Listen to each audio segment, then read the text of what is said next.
Hello everyone, today we discuss about G protein couple receptor.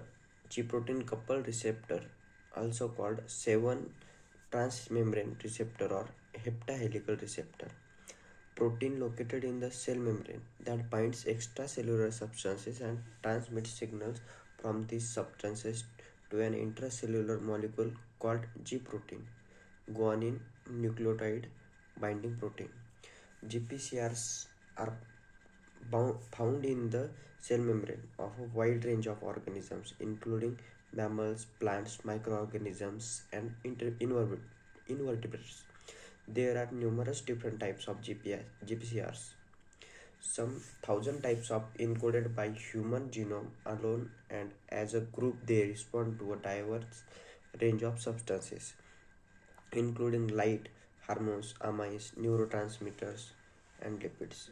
Some examples of GPCRs include beta adrenergic receptors, which bind epinephrine, prostaglandin E2 receptors, which bind inflammatory substances called prostaglandins, and rhodopsin, which contains a photoreactive chemical called retinal that responds to light signals received by rod cell in the eye.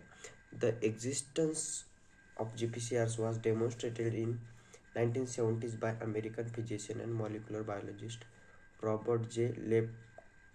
Lebkowitz. Lebkowitz shared the 2012 Nobel Prize for Chemistry with his colleague Brian K.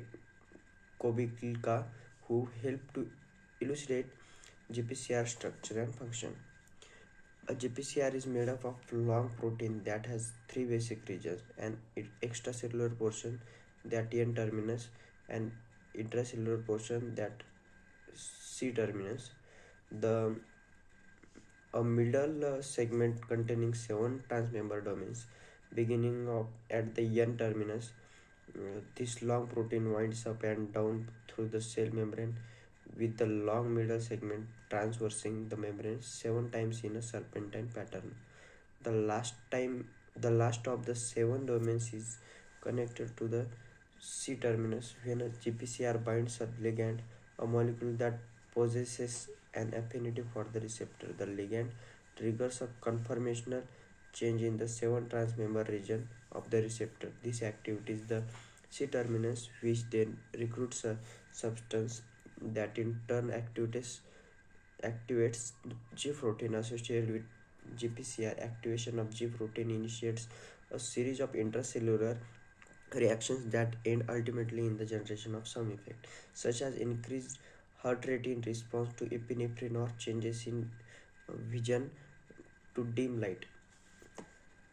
C second messenger. Both inborn and acquired mutations in genes encoding GPCRs can give rise to disease in humans. For example, an inborn mutation of rhodopsin results in continuous activation of intracellular signaling molecules, which causes congenital night blindness. In addition, acquired mutation in certain GPCRs cause abnormal increases in receptor activity and expression in cell membranes, which can give rise to cancer. Because GPCRs play specific roles in human disease, they have provided useful targets for drug development. The antipsychotic agents clozapine and olanzapine block specific GPCRs that normally bind dopamine or serotonin.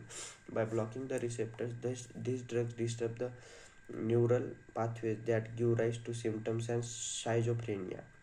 There also exists a variety of agents that stimulate GPCR activity. The drugs salmeterol and albuterol, which bind to and activate beta adrenergic GPCR, stimulate airway openings in the lungs and thus are used in the treatment of some respiratory condition, including chronic obstructive pulmonary disease and asthma. Mm, so GPCR we know, G protein coupled receptor. This is also called as 7 transmembrane receptor or heptahelical receptor.